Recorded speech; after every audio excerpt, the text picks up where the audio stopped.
പാലായിൽ നമുക്കറിയാം നമ്മുടെ രാജ്യത്തെ തന്നെ ഏറ്റവും പ്രായം കുറഞ്ഞ ഒരു നഗരസഭ അധ്യക്ഷയൊക്കെ വന്നതായിരുന്നു റിയയെ LDF കൊണ്ടുവന്ന അവിശ്വാസ പ്രമേയത്തിലൂടെ റിയയ്ക്ക് 6 മാസം മാത്രമേ അവിടെ ഭരിക്കാൻ പറ്റുള്ളൂ. അതിനുശേഷം പുറത്താവുകയായിരുന്നു.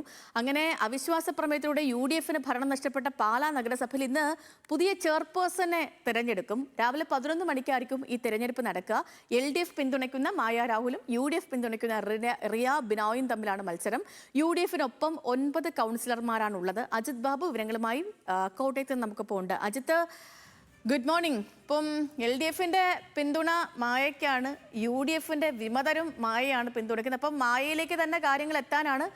നിലവിലെ ഈ കാര്യങ്ങളൊക്കെ നമ്മൾ പരിശോധിക്കുമ്പോൾ, സാഹചര്യങ്ങൾ പരിശോധിക്കുമ്പോൾ സാധ്യത കൂടുതൽ അല്ലേ? അപ്പം ഇന്ന് ഈ തെരഞ്ഞെടുപ്പുമായി ബന്ധപ്പെട്ട് ഇന്ന് നടക്കുന്ന കാര്യങ്ങൾ എന്തൊക്കെയാണ് അജിത്ത്?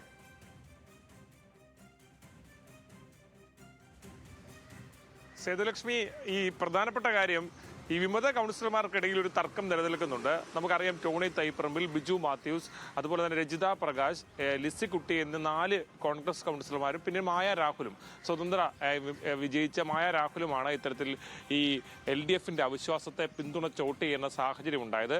അതിൽ ലിസിക്കുട്ടി ഏതാണ്ട് കോൺഗ്രസ് നേതൃത്വവുമായൊക്കെ ചർച്ച നടത്തി തിരിച്ചു പോകാനുള്ള മനോഭാവത്തിൽ തന്നെ ആയിട്ടുണ്ട്. അതുകൊണ്ട് തന്നെ ഇത്തവണ ആർക്ക് വോട്ട് ചെയ്യും, ഇന്ന് ആർക്ക് വോട്ട് ചെയ്യുമെന്നുള്ള കാര്യത്തിൽ കൂടുതൽ സാധ്യത ഇത്തരത്തിൽ UDF-ന്റെ ഔദ്യോഗികമായ സ്ഥാനാർത്ഥിക്ക് വോട്ട് ചെയ്യാനുള്ള സാധ്യതയാണ് തെളിയുന്നത്. അങ്ങനെ എന്തെങ്കിലും അത്ഭുതം ഒരാൾക്കപ്പുറത്തേക്ക് കൂടുതൽ പേർക്ക് ഈ സ്വാധീനം ഉണ്ടായാൽ എന്തെങ്കിലും മാറ്റം ഉണ്ടാകുമോ എന്നുള്ളതാണ് ആകെ അറിയാനുള്ളത്. അല്ലാത്ത പക്ഷം മായ രാഹുലിന് തന്നെയാണ് ഏതാണെങ്കിലും സാധ്യത കൂടുതൽ. റിയയാണ് ഇത്തരത്തിൽ സ്ഥാനാർത്ഥിയായി മത്സരിക്കുന്നത്. നേരത്തെ ദിയയുടെ കാര്യം പറഞ്ഞ പോലെ തന്നെ ദിയ ചെറുപ്പക്കാരിയായിരുന്നു, അതുപോലെ തന്നെ റിയയും ചെറുപ്പക്കാരിയാണ്. മാത്രമല്ല ഈ വാഹനം റൈഡിങ്, ഓഫ് റൈഡിംഗ് ഒക്കെ വലിയ അങ്ങനെ ശ്രദ്ധിക്കപ്പെടുന്ന ഒരാൾ കൂടിയാണ്. അങ്ങനെ ഒരാളെ വീണ്ടും മത്സരിപ്പിക്കുകയാണ്.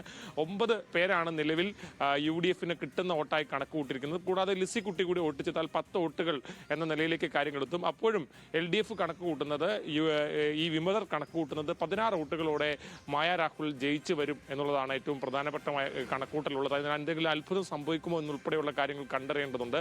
ഇതിൽ അടിസ്ഥാനപരമായും ഇതൊരു തെരഞ്ഞെടുപ്പിനപ്പുറത്തേക്ക് പാലായിലെ കോൺഗ്രസിന്റെ സംഘടനാ സംവിധാനത്തെ പുനർനിർണ്ണയിക്കപ്പെടുന്ന ഒരു തെരഞ്ഞെടുപ്പ് കൂടിയായി മാറുന്നുണ്ട്. കാരണം അവിടുത്തെ കോൺഗ്രസിന്റെ പ്രാദേശിക നേതാക്കളായി നിന്ന ആളുകൾ ഇപ്പോൾ വിമതരാണ്.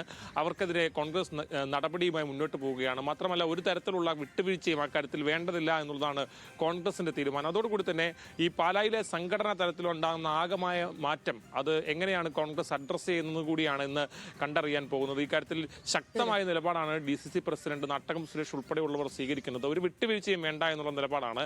അങ്ങനെ പാലായെ സംബന്ധിച്ച് ഒരുപാട് വിവാദങ്ങൾ ഉണ്ടായിട്ടുള്ളൊരു നഗരസഭയാണ്. ആ നഗരസഭ ചെയർപേഴ്സൺ തെരഞ്ഞെടുപ്പ് ഇന്ന് 11 മണിക്ക് നടക്കുകയാണ്. LDF-നെ സംബന്ധിച്ച് ഒരു സ്വതന്ത്രയായ ആളായതുകൊണ്ട് തന്നെ മായ രാഹുലിനെ പിന്തുണയ്ക്കുന്നതിൽ സംഘടനാപരമായ യാതൊരു പ്രശ്നവുമില്ല എന്നുള്ള വിശദീകരണമാണ് LDF നൽകിയിരുന്നത്. ആ കാര്യങ്ങളെല്ലാം നിൽക്കുകയാണ്. അതിനോടൊപ്പം തന്നെ നേരത്തെ പറഞ്ഞതുപോലെ ഏറ്റവും വലിയ ചോദ്യം അത് ഈ അട്ടിമറി സ്വാഭാവികമായും കോൺഗ്രസിന്റെ ക്യാമ്പിൽ, അതുപോലെ തന്നെ ഈ സ്വതന്ത്ര കൂട്ടായ്മ. ശരി, ഇപ്പൊ നമുക്ക് നോക്കാം അവിടെ ഒരു അട്ടിമറിയാണോ നടക്കുന്നത് അതോ മറ്റെന്തെങ്കിലും അത്ഭുതങ്ങൾ സംഭവിക്കുമോ എന്ന്.